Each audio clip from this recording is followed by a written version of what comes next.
Hello, my YouTube friends, and welcome back to Dubrovnik, Croatia. Absolutely stunning. Today we're going to talk about the melt up continuing as well as real estate versus stocks and why I've gravitated over the years towards stocks as much as I love real estate. So stick around, it should be a really good video.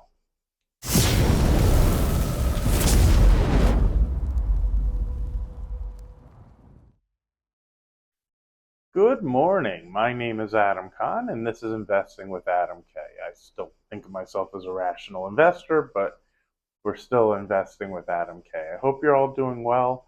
Welcome to Dubrovnik, Croatia. I'm glad I got this background in. I wasn't sure that last time that the video did it justice. Absolutely gorgeous here. We actually extended our stay. We got kicked out of our last Airbnb because we had only booked for 3 days and they were booked afterwards.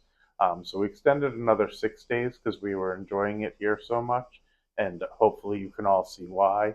I actually had reached out to Ari Gutman, who I really like, and we did an interview recently or not that long ago, and he was like, "You have to do a video with that background." So I'm glad we got into this new Airbnb with this great view, and I'm able to have the background in that shows you guys how gorgeous it is here. Yesterday we even did a trip to Montenegro for a day trip. That was pretty cool too. Kotor was a pretty cool city. We had tons of fun. I wish we had a little bit longer there, but it was super beautiful as well. You're right here on the Adriatic Sea. Get to do little boat tours and stuff if you like. Get to walk around the old cities and things that we don't have at home. It's super cool. So let's talk a little bit about real estate versus equities, and then I'm going to talk about the melt up as well, and partially get into why I've slowly gravitated into equities versus real estate, even though real estate's my passion. If those of you don't know, I even do mortgages on the side as my business. Um, and I love real estate. It's kind of why I got into mortgages. It's where my investment career began. I remember, so when we were little kids, we went and visited my stepsister who moved to Colorado, and I sat on a sales call at 16 years old for a condo out in Breckenridge, Colorado, because I wanted to buy a condo back at 16 years old. Which gives you an idea of how little I was when my brain was already thinking about investing and finances and all that stuff. My parents thought it was kind of funny that that's what I wanted to do for one of the days, and they were like, "Sure, of course you can sit on it and tell us all about it." I don't think they took me real seriously, but I took me seriously. Um, but over the years, I've actually gravitated out of real estate into equities, and there's a lot of reasons why. Now, especially of recent, as the housing market has had a nice up move and the valuations have gone up a good amount. And when I look at the returns that you can make on real estate, which what I hope to get is about a 4% return on the real estate, and that's if I were to pay cash for a property. I then do the analysis of if I'm borrowing money, what my payment is and everything else, and what the return is from there.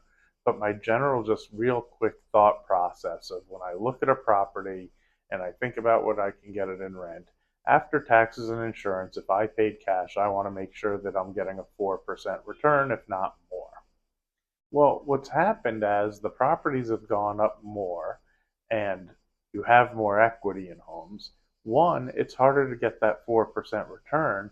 And as the Feds raised interest rates, you can get that type of return much more easily from equities. And what I joke about with friends is if I buy Pfizer, for example, and I'm not saying Pfizer is the greatest investment, and as always, this is not investment advice. This is just me sharing what works for me. Please don't listen to me for making your financial decisions. You need to reach out to a financial advisor and make your own decisions in that realm and not listen to anybody on YouTube for that matter. You need to do what works for you and do your own research. But if I were to put it into Pfizer, which pays, I think, a 5% return right now, they're never going to call me because the air conditioner broke. And I say it as jokes with friends, but it's a reality. It's not like the CEO is picking up the phone and calling Adam Kahn because they're having an issue with something that I need to take care of. And when you have rental properties, there's always some things. And depending on the tenant, some of them want you to literally change a light bulb when it breaks. And you have to factor in your time as well. Then you have the downtime of when a tenant leaves versus finding a new tenant. Now, you can mitigate that by buying a fourplex or buying a multi-unit apartment building or things like that, but all of it is really a side job. And where I see the real value in real estate is the leverage. The fact that you can put down 20 or 25%, and as somebody who does mortgages, just some advice, I'd put a minimum of 25% because at least right now the lenders don't really want to lend on second home and investment properties. So the costs of putting into it, the higher the down payment, the more comfortable they are to lend, the better the rate, the better the cost of getting into it, so on and so forth. But not only are you now getting 4 to 1 on your money if you put 25% down, and forgive me, I'm ignoring the closing costs and some little expenses on top of it, which really do alter the investment, and you have to factor all that in. The benefit is if the house goes up 2 or 3%, which is very little, right? It doesn't take a whole lot. If you're talking about a property that you buy that's $400,000 and it goes up 3%, that's $12,000. Well, if you've only put down 25% of that, so you've put down $100,000, you have to think of it as you've made $12,000 on your $100,000 investment. Now you're leveraged, you bought a $400,000 property, but you've actually made 12% on your investment. That's where the real profits and press for real estate comes in. But you have to recognize you really are leveraged. A mortgage is, the same as buying stock on margin. Now, they're not going to call you in the same way if you're able to make the payments. But there are times that real estate and stocks and whatever it is you invest in have their ups and downs. And when they go through a downtrend, are you still able to make those mortgage payments? And does the math still make sense? And do you stay rented? Is the downturn because a lot of unemployment? And are you able to get that property rented out to be able to make those payments? So all those things have to be factored in, but the real benefit where you really profit is being leveraged. If you pay the cash and make your 4% return, yes, you should be able to do that. The math should work out, and if you make another 2%, potentially you're making 6% return on your investment owning a property. But again, it's a side job. You're dealing with the tenants, you're dealing with repairs, you're making the payment on the mortgage and collecting the rent. Are they paying it on time? Are they an easy tenant? And what I found over the years is no tenant, other than one, I have had one that's unbelievable, and we've locked them in at a rate that from years ago, they get an unbelievable deal because they're such easy tenants. But we've owned multiple properties, and this is the only time I've had that. Most of the time, they're a big pain, and you get the call, of course, at the worst time, whether it's the dryer isn't working anymore, or recently there was no hot water in the house, and prior to that, the refrigerator was having trouble. And this is a decent home. I think a lot of times renters aren't owners and they don't know how to maintain things properly. So you have things go out more often than you would expect.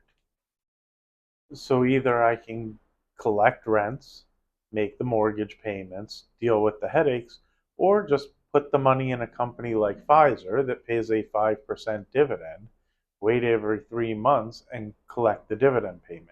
Now, for a company like Pfizer, I'm not margining my account. I'm not buying it with leverage. I'm not only putting 25% down, I'm putting in the full amount of equity or cash to buy the stock and only getting a 5% return on my entire investment. Whereas, again, what I said, the advantage of the real estate is kind of the leverage that you get in it. So that's where some of the difference lies. But as I've gotten older, I don't want to deal with the headaches of the rental, and I would much rather just receive a dividend check and not worry about it so much and be able to go on vacation to these beautiful places like Dubrovnik, Croatia, because I'm not super concerned as to whether Pfizer is going to need my help because something went wrong. Where it just does seem like every time I go on vacation, there's a bit of a headache with a property. Now, fortunately, I've been in Las Vegas long enough that when I have a problem, I can call somebody who can help and things are in place and established. I do worry about that. I don't gravitate too far out of my general realm of where I live. I fantasize in my brain, like when I'm here, I constantly look at prices of real estate and see if I think the math would make sense. Because when I look at a property like this, if it's reasonably priced and I think I can own a property overlooking the Adriatic Sea, that it can the math make sense and be able to maybe one day use it again, that's a pretty cool fantasy for me. I don't know that it's a reality. I don't think I'd really go through it because it's so far on the other side of the world. If I had a leak that actually did some damage, do I really have to make the trip to the other side of the world to take care of it? Because I don't have the people in place to be able to just help, and I don't know the people out here the way I know them in a place I've lived for over 20 years. So one of the viewers or one of the people who watches my channel asked a great question about when I travel and what I look at, because similar to the story about when I was a kid visiting my sister in Colorado, even when I'm anywhere, my brain is my brain and I'm constantly looking at everything. And he asked, am I looking at things like McDonald's to pay attention to if they're operating well and if they're busy and things of that nature? The answer is undeniably yes. I look at everything like that. The interesting thing is, though, so we've been to Belgium, we've been to Germany, a night in Switzerland, we then traveled all over Italy, and now we're in Croatia. It's a different world. They don't have the same companies we have. I haven't seen Target or Walmart or any of the big chain companies. I see a lot more boutique companies. Even the supermarkets are not supermarkets. Even the large ones are probably a quarter of the size of the ones that they are at home. And there's really a lot more meat markets or fish markets and small clothing stores that most of them aren't even 1,000 square feet. They do have some that are a little bit bigger, and we've been to some department malls, but a lot of them have companies that we don't really have at home. Uniquo or whatever it is. I think that's the name of it that my wife likes. There's another one, Mango, that we've seen. And they do seem to have, what's the one? She goes to Zara, but I'm not 100% sure if Zara is even a public company. I should probably look because they do seem to be all over the world and they're consistently crowded. McDonald's tends to be consistently crowded, but the interesting thing, and I think it's because everybody knows what a burger is, while McDonald's is the dominating force in America, Burger King seems to have a pretty good grasp on things in Europe. Now, I don't know if that's everywhere or just what I've seen. The one that amazes me the most is Starbucks because I think the local coffee shops are so much better. But the funny thing is Starbucks are consistently busy even here. So it's kind of cool going around the world and seeing Starbucks everywhere, and they tend to be a pretty busy establishment.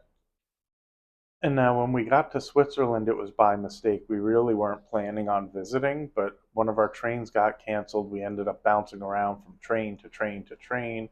We didn't make it to Italy the way we were expected, and we got stuck at, it's hard to say stuck because it was absolutely beautiful. It was part of Lake Como on the border where Switzerland is, and I think it was called Lugano. And it was a very pretty town, but we got in late and nothing was open except McDonald's, and McDonald's was mobbed. Now, I tend not to eat there because, I'm already big enough and I don't need fast food. My wife, who's a tiny twig, she runs around, and my God, we've been walking probably 4 to 6 miles on average every day, and then she goes to exercise before that, and sometimes even afterwards, which probably the difference of why she's in great shape and I'm around shape, more like an apple. Um, that being said, as much as I'm joking, we kind of got stuck. McDonald's was the only thing open, and they were extremely busy.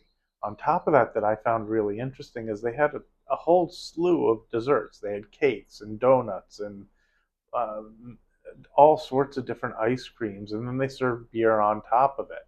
I have a feeling that a lot of the places serve beer because the licensing is probably much easier. I've noticed that everywhere sells like wine and beer and whatever else, and they have a much different attitude than we do about it.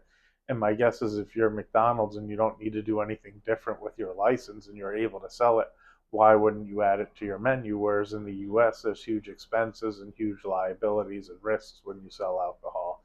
So they probably have beer and potentially wine, McDonald's and Burger King and all sorts of places because it's an easy add-on versus the US. But what I did notice is, yeah, they run a good company. They do have some different options on the sandwiches they served. I don't know if they had a Big Mac, and whatever I bought was some local version of whatever the sandwich was. I don't remember the name of it, but it was same but different with a different type of sauce on it. Um, and they ran a really good business, just like they do in the US, and seemed to be pretty busy. So yeah, I look at it. I don't really make too many financial decisions on it. When I'm traveling, I more look at the real estate. And even though I never end up buying anything, I do think about what I want to own here. And honestly, if I could find something that in my mind was inexpensive, overlooking the water like this, I mean, if this were in California or someplace in the US, this would probably be a $3 million property. I mean, I don't know. I'm just making the number up. And if I were to guess out here, it's probably 20% of that cost. So overlooking the sea right by the port with, incredible opportunities to rent a boat and go fishing and go visit the Blue Caves and the other stuff, I see it as a huge opportunity and probably pretty early on. And when we traveled over to Montenegro, because they're newly established countries and they're still growing and they're still getting known and people are just finding them because they used to be part of Yugoslavia, I saw even more of an opportunity in Montenegro. Now, am I really going to go out and buy something? Probably not, because I don't want to deal with it from the other side of the world. But I do look at it, and I look at that more than I really look at the companies and think about that stuff. And I know I mentioned in the beginning of the video that I would talk a little about the melt up continuing and what I'm seeing in the equity markets. I think this is still the middle innings of what's going to be a pretty long play out and the equities continuing higher. I think it has to get high enough and crazy enough to draw the money on the sideline out because they don't want to miss out. FOMO is a real thing. But I don't think that's what's really going on at this point. I think we finally just pushed through the sellers, and now we're in an area of not a ton of sellers anymore, and you're going to see the strong companies continue to go higher and higher. And what I really think is they need to double or triple from where they are now before it really draws the money out. And I think that takes a few years. You're going to have a few years of people talking about how it's overvalued and how the market can't go any higher before they finally just give up and think, geez, this thing is only going higher and I better get in. So when I see Nvidia trading around 130 or $140 a share, I think that thing's probably going to be at three, potentially even $400 before people start wanting to pile in, thinking it's just going higher. And similar, I see Amazon finally pushing to $200 a share. I think you're going to see it at $500 before finally people pull their money out of the sideline thinking, I don't want to miss out on these things. And don't get me wrong, this is not going to happen next week. Again, not financial advice. But I do think over the next few years, and kind of what I predict is if Trump wins, 2 to maybe 3 years into his presidency, I would hope to see a top in the market. And you guys know most of the account I put in somewhere that I can't even touch it because I don't want to make mistakes and trade it. Part of why I think it's going higher is the small trading account I had. I finally thought that there was enough profits in the companies that I had as a trade, and I liquidated a good portion of it. Well, my guess is that was a mistake, and the market pushes through it, and I never end up buying the small amount of Apple I have as a trade, or Amazon, or the others, and it just goes higher, and I sit there kicking myself. Now, keep in mind, I'd like to kick myself because I own those companies in the accounts that I don't trade, and that's where I have a bigger position anyway, because I don't want to mess up those trades, or I think of those as investments. And I hope that they go and go until they get so absurd that I actually will make the trip down to have a discussion to say, hey, this has gotten ridiculous. I just don't see it going higher from here in the next year or two. only if I see what I saw in late 1999, early 2000 or 2001, where the markets really started getting crazy and you had the internet bubble. That would be the only scenario I would look to get out of my equity positions. Outside of that, I hope that I'm even wrong about my prediction and people just continue to say that they seem overpriced. We have a low inflation rate of somewhere around 3% and not hitting the Fed's 2%, so that companies continue to be able to raise prices, increase margins, and still make sales and do just fine. I don't love that when I go out to eat, it's expensive. It's as expensive as it is because it used to be so much less expensive, and that's across the board on everything. But remember, when things were less expensive, if you had money that you were putting away, you were getting 0.5% return for most things. It was very hard to make money on your money. As we've had inflation, you can put money in a CD and get 5% return. So it's changed on both levels. And the goal is to outperform so that eventually you can rotate into the things that have less risk and hopefully be able to live without stressing about where I'm going to make enough money to pay my bills. Now, keep in mind, generally, the pay my bills is the tougher end of that spectrum. If you keep your living expenses low, and I don't do this for myself, so forgive me about the advice. It's very easy to say, it's not so easy to always do. But if you keep your expenses low, you don't have to make a lot of money to be able to keep up with them. We all, including myself, tend to outspend what we're making, and then we push ourselves to be able to make more. At some point, there needs to be a transition to slow down, spend less, and live off of what you've saved up over the years to be able to enjoy what you've saved. So I hope that explains a little bit of why I've slowly rotated out of the real estate market into equities to be able to pay bills as opposed to dealing with rents. Um, I turned it from an active investment into a passive one. And I think you guys probably see what I see in terms of the melt up, which is as exciting as it is. And to see the stocks going higher is pretty cool. I still think we have a long way to go before we have the eruption of where people are panic buying. What I look for, which I've mentioned before and I talked about in an interview, but somebody took it the wrong way, is when I check into a hotel and the guy checking me in starts talking about the stock market. I don't say that because I have any judgment. I hope they all put away in investments and save and put into stocks. I say that because generally they're not talking about the stock market. Same thing with when I get into an Uber. Generally, they're not talking about their equity investments. When everybody starts talking about, did you see this stock? Did you see that stock? And it's not just the people who stay in paying attention to it all the time. That tends to be when it's gone too far and what I look for to sell.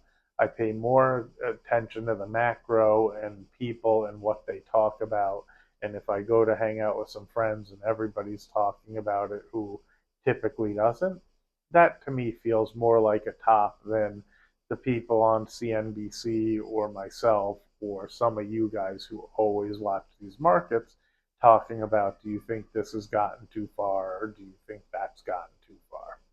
Anyway, before I forget, do me a favor if you haven't already, hit that subscribe button, smash the like button, make some comments, let me know what you guys think, and have a great day. I hope you're enjoying your summer as well.